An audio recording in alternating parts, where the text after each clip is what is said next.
నాది నాది. పెద్దమ్మా చిట్టి పొట్టి కథలు చెప్పి చక్కనైన చిట్కాలు, చిక్కులు, చిక్కుముడులు చిటికలో విప్పుతావటగా? అవును. ఇప్పుడు నీకు వచ్చిన చిక్కేమిటి? కొండకు వెళ్దామని చెప్పింది నేను కాబట్టి కొండ మీద దొరికిన ఈ చిలుక నాది. వెళ్దామని చెప్పినా దారి చూపించింది నేనే కాబట్టి ఈ చిలుక నాదే. వెళ్దామని చెప్పింది నువ్వైనా, దారి చూపించింది నువ్వైనా, ప్రాణాలు తెగించి చిలుకను కాపాడింది నేను కాబట్టి ఇది నాది. ఆ ముగ్గురు పిల్లలు ఆ చిలకమ్మ గొడవ తెలియాలంటే మీకు ముగ్గురు యువకులు ఒక చిట్టెమ్మ కథ చెబుతాను. ఆ కథలో ఉన్న సమస్య తీర్చగలిగితే ఈ సమస్య తీరుతుంది. అనగనగా కేశాపుర గ్రామంలో మణిభద్రుడు ఉండేవాడు. అతనికి మదన మంజరి అని ఒక అందమైన కూతురు ఉండేది. అతని మేనల్లుళ్ళైన ఛాందసుడు, ఫల్గునుడు, చాణక్యుడు ముగ్గురు ఒకరోజు మణిభద్రుడింటికి వచ్చారు.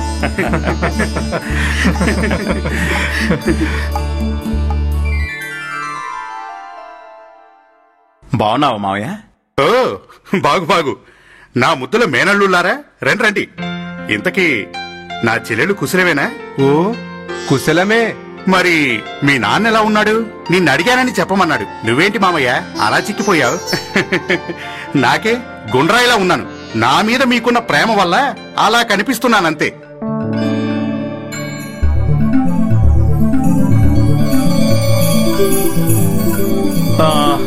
అవును మావయ్య, మదన మంజరి ఎక్కడా? పక్కనే ఉన్న పూల తోటలో ఆడుకుంటోంది. వెళ్ళి పిలుచుకురండి. ఎప్పుడో చిన్నప్పుడు చూసింది. మిమ్మల్ని గుర్తుపడుతుందో లేదో. గుర్తుపట్టేలా మేం చూసుకుంటాంగా.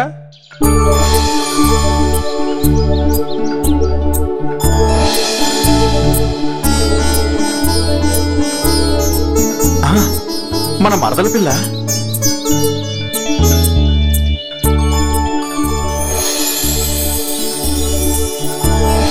ఆహా, చుక్కల్లో చందమామలా ఉంది కదూ? చుక్కల్లో చందమామలా కాదు, పూల తోటలో చందమామలా ఉంది. ఛాందస, నీ వర్ణన కంటే పలుకునుడి వర్ణనే బాగుంది. అది సరే గాని మరదల పిల్లను ఆట పట్టిద్దామా? సరే సరే.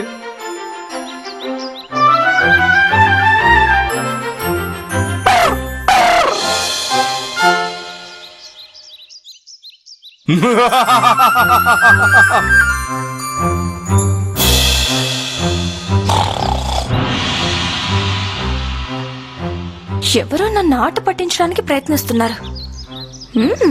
చెప్తా చెప్తా. కాపాడండి! కాపాడండి! కాపాడండి! కాపాడండి! ఏమైంది మదన మంజరి? ఏమీ కాలేదు. మరి ఎందుకు అలా గరిచావు? కూసే కోతులు ఎవరో తెలుసుకుందామని నాటకం ఆడాను. అమ్మ దొంగ. అది సరే, మేమెవరో చెప్పుకో.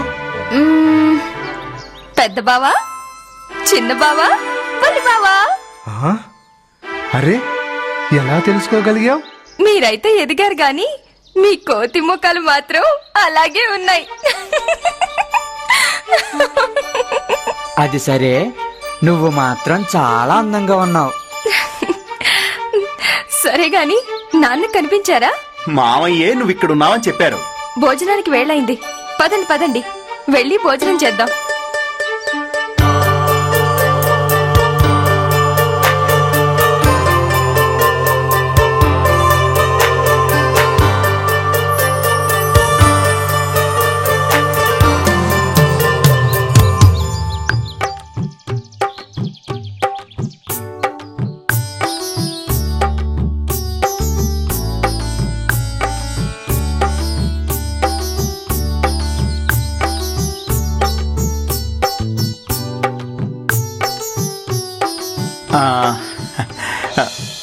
మదన మంజరి, నేనంటే నీకిష్టమేనా? ఇష్టమే. అయితే నన్ను పెళ్లి చేసుకుంటావా?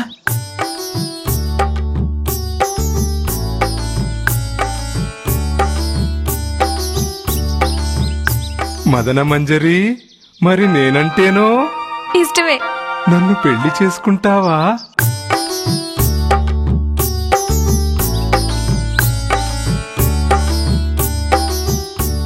కాదు నన్నే చేసుకో. కాదు నన్ను పెళ్లి చేసుకో. కాదు కాదు నన్ను పెళ్లి చేసుకో. ఆగండి. మా నాన్న ఎవరిని పెళ్లి చేసుకోమంటే వాళ్ళనే చేసుకుంటాను. అయితే మావయ్యనే అడుగుదాం. పదండి వెళదాం.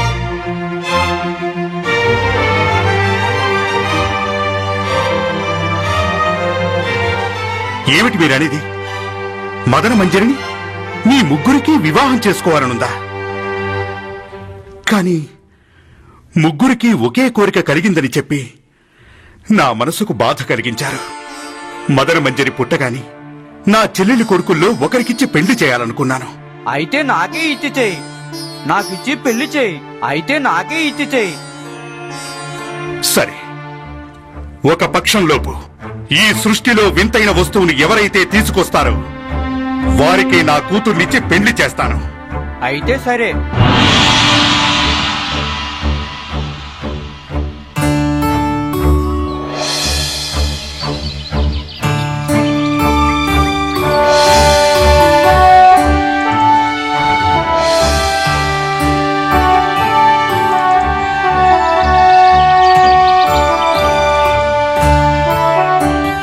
ఆ వస్తువు నాకే దొరుకుతుంది. కాదు నాకే దొరుకుతుంది. లేదు నాకే దొరుకుతుంది. మనం ముగ్గురం ఒకే దారిలో వెళ్తే మనం వెళ్లే దారిలో ఆ వస్తువు దొరకొచ్చు, దొరక్కపోవచ్చు. వచ్చిన ఉత్తర దిక్కును వదిలేసి పడమర దిశగా నువ్వు, దక్షిణ దిశగా నువ్వు, తూర్పు దిశగా నేను వెళ్దాం. పక్షానికి ఒక రోజు ముందు ఆ వస్తువు దొరికినా దొరక్కపోయినా తిరిగి ఇదే చోటుకు మనం వచ్చేయాలి. ముందుగా వచ్చిన వారు రావలసిన వారి కోసం ఎదురు చూడాలి. సరేనా? సరే.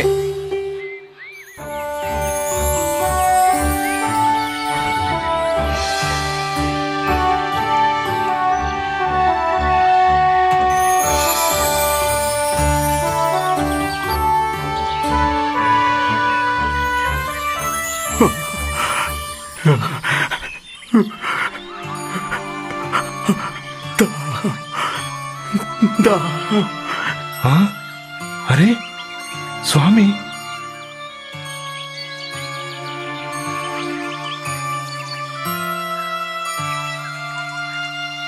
ఏమైంది స్వామి? మట్టికి మనిషికి ఉన్న బంధం అది సమీపిస్తుంది. అందుకని మట్టి తనలో కలుపుకోవాలని నాలో ఉన్న శక్తిని కొంచెం కొంచెం హరిస్తుంది. అలసట తట్టుకోలేక సొమ్మసిల్లిపోయాను. దిక్కులేని చావు రాకుండా సమయానికొచ్చి ఆరుతున్న గొంతును తడిపి ఆరిపోతున్న ప్రాణాన్ని నిలిపావు. ఎవరు నాయనా నువ్వు? నన్ను పల్గనుడు అంటారు. నేను కౌశాపురం గ్రామం నుంచి బయలుదేరి నా జీవితమునకు సంబంధించిన ఒక ముఖ్యమైన పని మీద తిరుగుతున్నాను.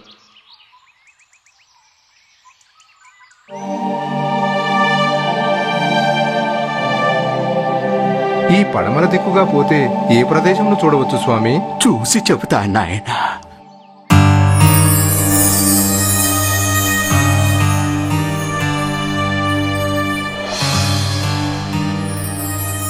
నాయనా, ఈ దిక్కుగుండా సాగితే అంతా భయంకరమైన కీకారణ్యమే.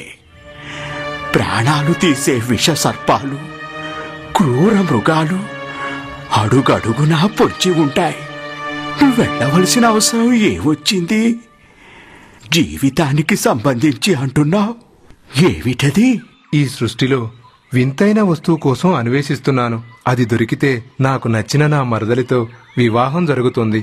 అయితే రావలసిన చోటుకే వచ్చా. ఏమిటి స్వామి మీరనేది?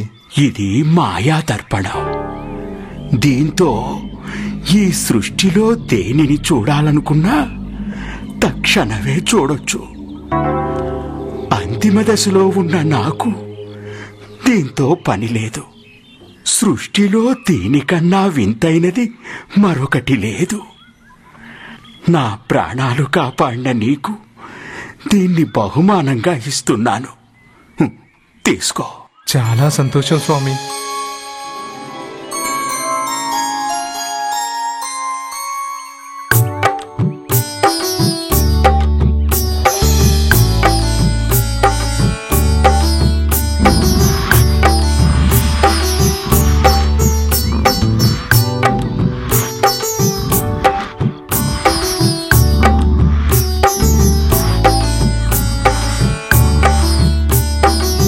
మానవా, ఆ? నువ్వు అశ్వానివి కదా, ఎలా మాట్లాడగలుగుతున్నావు? నేను మాట్లాడగలను, ఎగరను గలను. నేను విశ్రాంతి తీసుకుంటుండగా ఒక విషసర్పం కాటు వేసింది. నేను కదలలేని పరిస్థితుల్లో ఉన్నాను. ఏ క్షణంలోనైనా నా ప్రాణం పోవచ్చు. నాకొక సహాయం చేస్తావా? ఏంటది? ఈ అడవిలో 7 రంగులతో 7 రేఖలు కలిగిన ఒకే ఒక్క పువ్వు ఉన్న చెట్టు ఆకులు తీసుకొచ్చి నా గాయం మీద ఆ పసరు పూస్తే విషం విరిగిపోతుంది. అది ఎక్కడున్నా క్షణాల్లో తీసుకొస్తాను.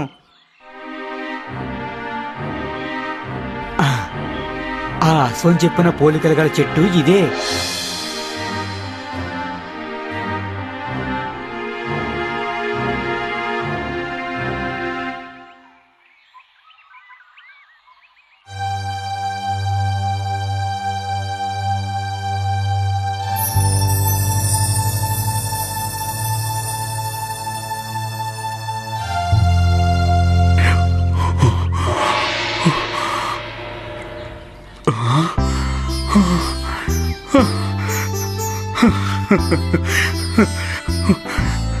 నాకు ప్రాణభిక్ష పెట్టిన నీ రుణం తీర్చుకుంటాను. ఏం కావాలో కోరుకో. ఈ సృష్టిలో వింతైనది ఏది? ఆ? ఈ సృష్టిలో నాకన్నా వింతైనది ఏముంటుంది? అయితే నువ్వే కావాలి. హ్మ్? ఈ క్షణం నుండి నేను నీ దాసుణ్ణి. నన్ను అధిరోహించు.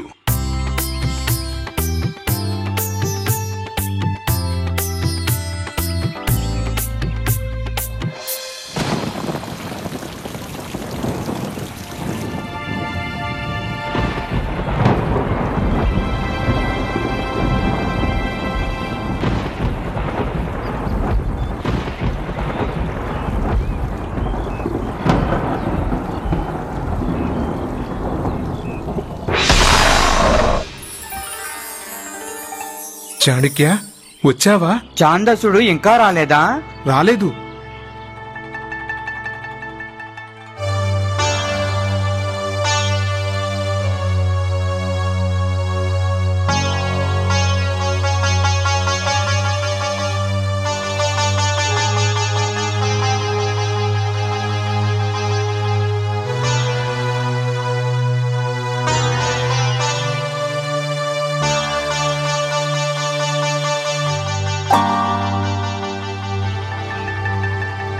ఏమిటి విచిత్రం? ఈ కొమ్మ ఆకులు తగలగానే నా గాయాలు మాయమైపోయా.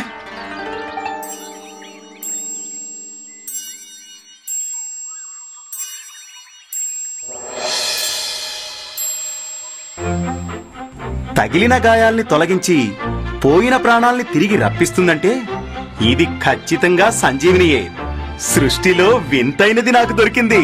చాణక్య, ఛాందసుడు వచ్చేలోపు మన మదన మంజరి ఏం చేస్తుందో చూద్దామా? అదెలా సాధ్యం? మాయా దర్పణమా, మా మరదలు మదన మంజరి ఏం చేస్తుందో చూపుము.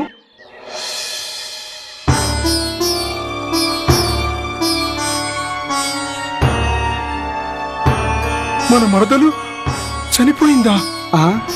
ఎంత ఘోరం జరిగిపోయింది. తక్షణమే మనం వెళ్ళాలి. పద. అదెలా సాధ్యం? అక్కడ దహన సంస్కారాలు జరుగుతున్నాయిగా. నా రెక్కల గుర్రం సహాయంతో క్షణాల్లో అక్కడికి చేరుకోవచ్చు. ఛాందసా, రా.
అమ్మా, ఆ ముగ్గురులో ఎవరికి మదన మంజరినిచ్చి వివాహం జరిపించాలో నేను చెప్తాను. సృష్టిలో వింతైన మాయాదర్పణం సంపాదించిన ఫల్గునుడే అర్హుడు. కాదు, రెక్కల గుర్రాన్ని సొంతం చేసుకున్న చాణక్యుడే అర్హుడు. కాదు, ఫల్గునుడే. కాదు, చాణక్యుడే. ఆగండి, నేను చెప్తాను. అన్నదమ్ములలో పెద్దవాడికే ముందు వివాహం జరిపించాలి. అందులోనూ సంజీవని సహాయంతో పోయిన మదనమంజరి ప్రాణాలను తిరిగి రప్పించగలిగాడు కాబట్టి ఛాందసుడే ఆ వివాహానికి అర్హుడు.